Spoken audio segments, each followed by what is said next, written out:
This week, we're here not to discuss whether or not this will revolutionize football as we know it, but to talk about whether or not Patrick Mahomes will continue to revolutionize football as we know it by being the first back-to-back MVP since Peyton Manning. We're going to talk about why Jalen Ramsey is going to be traded within 2 weeks and why the Yankees will not make the World Series. Gregory, Patrick Mahomes, MVP. Tell me why. And let me preface this all. This is a really going out on a limb thing here over at Bovada Sportsbook. Patrick Mahomes is plus 180 to win MVP. He's the heavy favorite. Yeah, I mean, it doesn't surprise me that he's the favorite, and it's one of the reasons why this topic sort of came up. I mean, the guy has been lights out through the first 3 weeks. I think the most impressive part for the amount of, passing attempts that he's had is the fact that he's sitting there with 0 interceptions through 3 games. I mean, he's just piling up yards, piling up touchdowns, 10 touchdowns, 0 interceptions. He's the darling of the league right now. I don't see any reason that he wouldn't, barring an injury, wouldn't be named a back-to-back MVP and the first one since Peyton Manning in 08 and 09. He's frankly been incredible. It makes you wonder what people were looking at, with his skill set coming out of college. And is it because he was in sort of that air raid Cliff Kingsbury world, and you didn't think it could translate? Because he clearly has the physical talent and the physical attributes. Was it like a question of, game management or whatever you want to say? Because right now his skills are unmatched with anyone else in the NFL. I don't disagree with you, but you actually hit on my biggest issue for why it's not going to happen. And that is quite simply, it's the NFL and injuries happen and people miss games, especially quarterbacks. Quarterbacks just do not get through seasons completely healthy.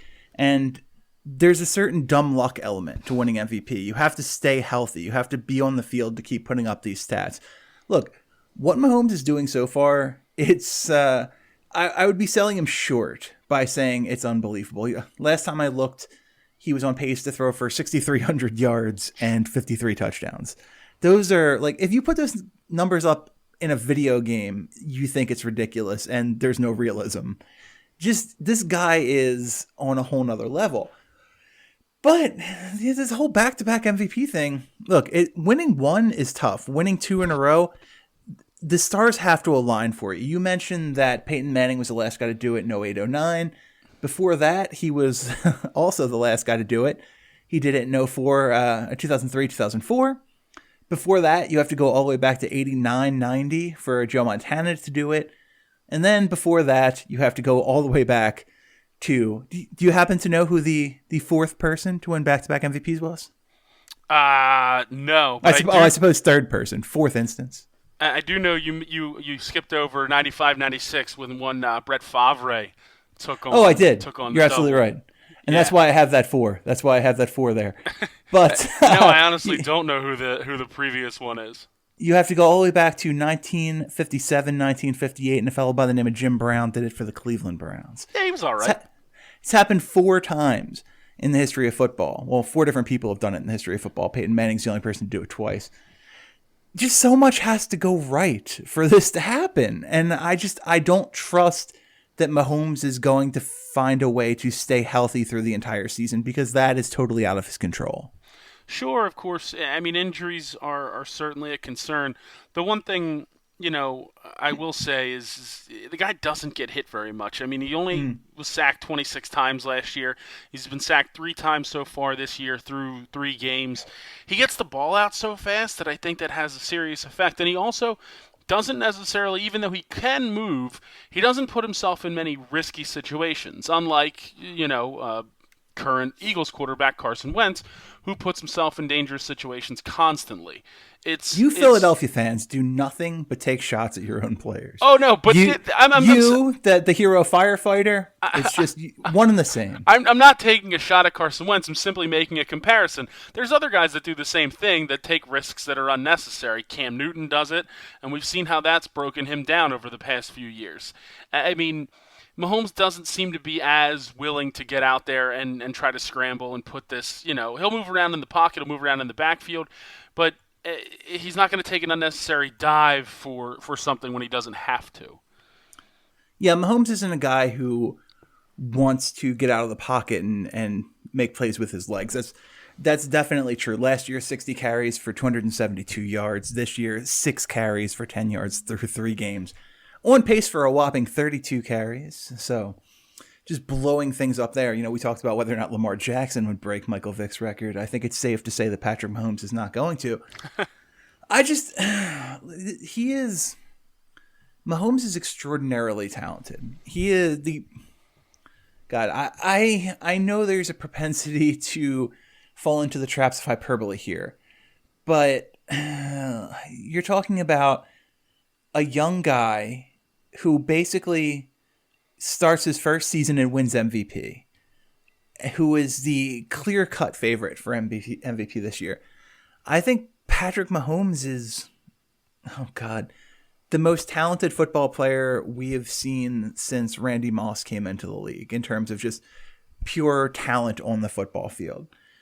But he has to stay healthy. No one stays healthy. The odds are against him. That is my thing. And that's really the only thing I can hang my hat on in this argument, because there's no other argument against him winning MVP. If we look at those lines, Bovada has Tom Brady, number 2. Yeah, in MVP, in the MVP race, followed by Aaron Rodgers, followed by Dak Prescott, and so on and so on and so on. Guys like Lamar Jackson, Deshaun Watson, Jimmy Garoppolo. Garoppolo's 7th. What a weird season it's been. Of those guys, it's not going to be Brady. Brady's team's too talented for him to win MVP, even without Antonio Brown. Rodgers doesn't really look like Rodgers to me this year, and maybe that's just a starting slow kind of thing. Why? Why would you say that a mere hour prior to game time? Because I don't believe in that stuff. I do not believe that me making a comment here, which, by the way, is not going to be heard by anyone until well after this game is played. That's a good point. It is going to affect this in any way. The one guy I think who is sort of an interesting threat is Dak Prescott. What Dak's doing with that Dallas team, especially if Dallas can stay hot. And here you go. If you want your reverse jinx, this is the way to do it. If that team can stay hot and Dallas wins 12, 13 games, I think Dak is a legitimate contender for the MVP. He's the guy who I most easily see winning it at this point, if not for Mahomes. Yeah, I mean, I could certainly see Dak getting a ton of votes, especially if the Cowboys stay as hot as they have been. I mean, his play has certainly deserved, that. Outside of, I guess, the first half against Miami over the weekend, Dak's looked pretty flawless.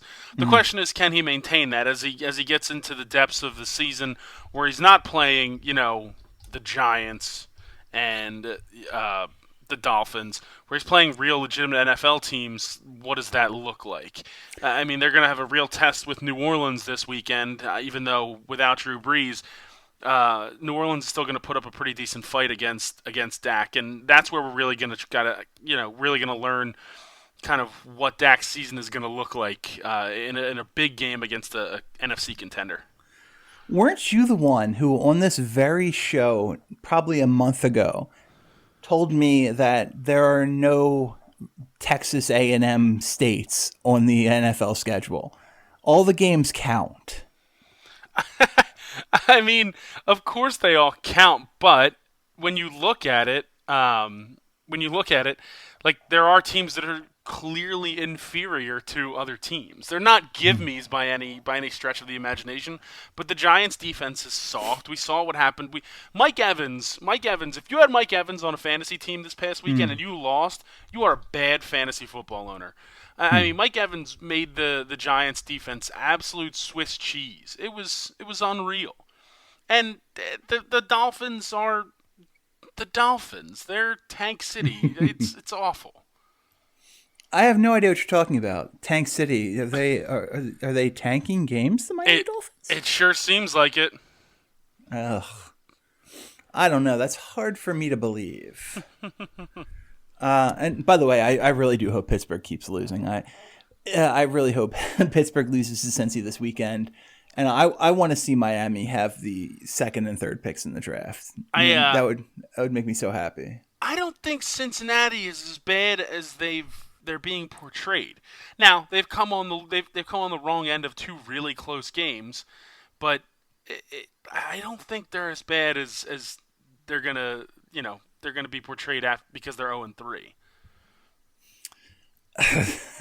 Their defense stinks. I believe no that after the first week. I believe that. After weeks 2 and 3, I'm not so sure that that's the case. I think Cincinnati might just suck. Yeah, but they fought back in that Buffalo game. Honestly, their defense failed them on the final drive. But Buffalo's 3-0. Buffalo's 3-0. Buffalo is a one fake of, the 3-0, top and 5 defense. Ugh. So your argument is that Buffalo this year is like the Jaguars 2 years ago. It feels that way. They have a very, very, very solid defense. Their offense leaves a little bit to be desired because they don't have the right people at a ton of skill positions, but that defense is tough to argue against. Hey, if you have Josh Allen, you have a puncher's chance. Sure. Are you agreeing with that? In that one, I will. Josh Allen has not been that bad. He's got some interception problems, but overall it's all right. I love Josh Allen. I don't know why, but I do. He gives you the same thing every week. He gives you like 250 yards. And he actually hasn't been running as much this year, but gives you about 35, 40 yards on the ground. Weird. He doesn't put his body at risk for no reason? That seems like a fault. Well, it's good to be on the field and not constantly hurt. Tell that to Deshaun Jackson. Look, I don't know what that means.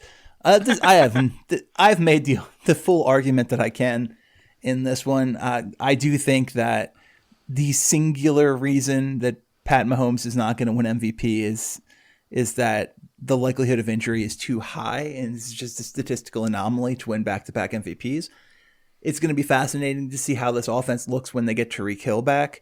They've been better without him. And it's amazing how good this team is. They're so resilient. They are. Oh, okay. I'm naming this right now. Announcing it right now. Get ready. My first topic for next week, Gregory. I'm going to give you a whole week to prepare against this. Andy Reid's a top 5 coach in NFL history. Please feed me that. I'm so in on that. Well, that's number 1. We're going to take a quick break and we'll be right back. Greg, so no ads this week. I wanted to talk to you a little bit about some of the futures bets that I thought were more interesting over at Bovada, and one of them is the 2019 NCAA Heisman Trophy future. So Bovada has Tua Tagovailoa at plus 275, followed by Joe Burrow, Jalen Hurts, Justin Fields, Jonathan Taylor, Trevor Lawrence, Jake Fromm, Sam Ehlinger, DeAndre Swift, Jerry Jeudy, Justin Herbert, and so on and so on. Where's your money going? I think the two guys that stand out as a little bit of longer shots, Justin Fields. Losing my mind. And Joe Burrow, I think, are the two guys that you could potentially get good numbers on and turn some profit, some serious profit with those two guys. They've been just putting up number after number, week after week. And as we get into conference play, like serious conference play, I don't expect their play to go down that much. And if they're continuously impressive week after week, they can really start picking up some ground, I guess, on the early favorites of Tua and Tua and Joe Burrow. Well, no, Joe Burrow now, but Trevor Lawrence, yeah. I'm surprised as a proud Penn State fan that you can come out here and say, oh, maybe we should put some money on one-time Penn State commit, then decommit Justin Fields. Listen, money is way more important than fandom in these situations.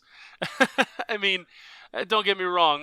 If when it's Penn State versus Ohio State weekend, I will certainly be rooting for a non-Heisman performance from Justin Fields. But it wouldn't shock me if it came against the Nittany Lions. All right, fair enough. All right, so you are, for the record, you're putting your money on Joe Burrow or Justin Fields at Bovada right now. Yes, sir. Absolutely. Okay, let's get back to the show.